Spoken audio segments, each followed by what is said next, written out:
You're already under oath to tell the truth. You've already violated that oath twice today in just those two examples. It seems absurd to instruct you again that you must tell the truth while you testify, yet here I am. You must tell the truth while you testify. This is not your show. You need to slow down and not take what you see as opportunities to further the message you're wanting to further. Okay, so the judge keeps on admonishing him, keeps on telling him. And she takes him off the stand, okay, to tell him, to admonish him, to remind him that he has committed perjury already 2 times in one day in this brief period of time that he had been under oath in the witness box, okay? And that he really needs to stop it. He needs to cut the crap. This is not his show. This is not, an opinion forum. This is not where you have conspiracy theories that you believe in, and so you get to say that they are true and factually based. This is a court of law. And he keeps on lying. He keeps on lying because he thinks throughout this entire period of time where he's on the witness stand trying to tell the jury that he didn't do anything wrong to these Sandy Hook parents, that they came after him, that the gun movement came after him, that they attached themselves to him, not the other way around, where he said their children weren't really children. Their children were actors. Their children weren't really dead. Their children were acting dead to give the gun grabbers, right, a mass shooting that they could point to that was so disgusting. That was 2012. Just so you remember, Sandy Hook was 2012. This is 10 years later. They finally are at the portion of the justice system in the United States that allows them to ask the jury for the damages after it's been shown that he did do this, right? Anyway, he's lying and lying and lying because he doesn't think that the plaintiff's attorney, he doesn't think that the Sandy Hook families have his text messages. He doesn't think that they do because his lawyer neglected to turn over the subpoenaed text messages from Alex Jones' phone.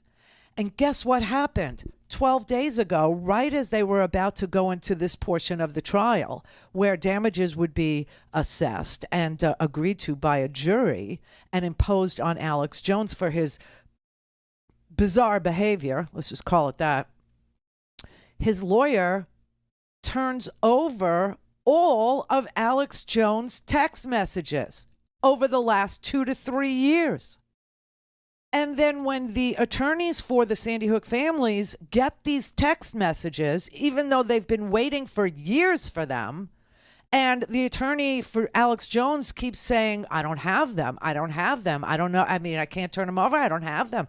And then all of a sudden, the attorney for Alex Jones, by accident, sends a digital file to the Sandy Hook families attorneys that contains all of Alex Jones' text messages. This happens. So you did get my text messages, and it said you didn't. Nice trick. Yes, Mr. Jones. Oh. Indeed. You didn't give this text message to me. You don't know where this came from. Do you know where I got this? No. Mr. Jones, did you know that 12 days ago, your attorneys messed up and sent me an entire digital copy of your entire cell phone with every text message you've sent for the past 2 years, and when informed, did not take any steps to identify it as privileged or protect it in any way. And as of 2 days ago, it fell free and clear into my possession. And that is how I know you lied to me when you said you didn't have text messages about Sandy Hook. Did you know that? I told you the truth. This is your Perry Mason moment. I gave them my phone, and then... Mr. Jones, you need to answer the question. No, Did you know this happened?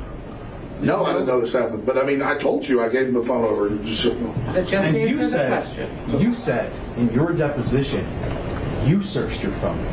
You said you pulled down the text, did the search function for Sandy Hook. That's what you said, Mr. Jones, correct? And I had several different phones with this number, but I did, yeah. Well, of course. I mean, that's why you got it. No, Mr. Jones, that's not why I have. My lawyer sent it to you, but I'm hiding it. Okay. Mr. Jones, Mr. Jones, please just answer questions. There's no question. Mr. Bankston also only asks questions. Sure. Mr. Jones, in discovery, you were asked, do you have Sandy Hook text messages on your phone? And you said no, correct? You said that under oath, Mr. Jones, didn't you? I mean, if I was mistaken, I was mistaken, but you got the messages right there. You know what perjury is, right? You know what perjury is, right, Mr. Jones? You know what perjury is. I mean, the judge had told him prior to this, bombshell of information that Alex Jones' own attorney literally failed to produce in discovery Alex Jones' text messages.